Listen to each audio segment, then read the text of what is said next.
পাইছি পরশুদিন একটা পাইছি নোটিফিকেশন, যেটা আমরা অফিসে কালকে রিসিভ হয়েছে। এটাতে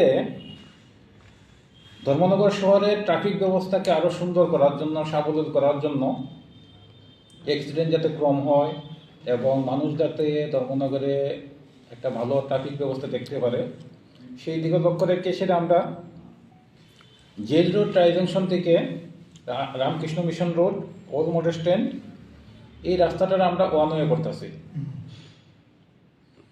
এটা আগামীকালকের থেকেই 2-3 দিন ট্রায়াল রান হয়েছে, আগামীকালকের থেকে এটা ইমপ্লিমেন্টেশন হইব। ওল্ড মোটর স্ট্যান্ড থেকে পদ্মপুর ট্রাইজংশন যে রাস্তাটা আছে সেটা আমরা স্ট্রিক্টলি ইমপ্লিমেন্ট করবো। এটাও অতদিন গভর্নমেন্টের নোটিফিকেশন ছিল না, কিন্তু এটা নোটিফিকেশন আমরা পেয়ে গেছি। এটাও one way. Dharmanagar government girls school থেকে টাউন কালীবাড়ি থেকে নেতাজি কন্যার থেকে ধর্মনগর গভর্নমেন্ট গার্লস স্কুল, এই রাস্তাটাও একটা ওয়ান ওয়ে, মানে দিঘির পাড়টাও একটা ওয়ান ওয়ের মধ্যে পড়ছে।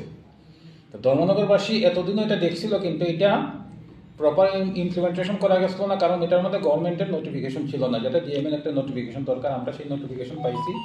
কখন যদি এটা কেউ ভায়োলেশন করে, তার বিরুদ্ধে আমরা আইনানুগ যে ব্যবস্থা আছে সেই ব্যবস্থা আমরা গ্রহণ করব।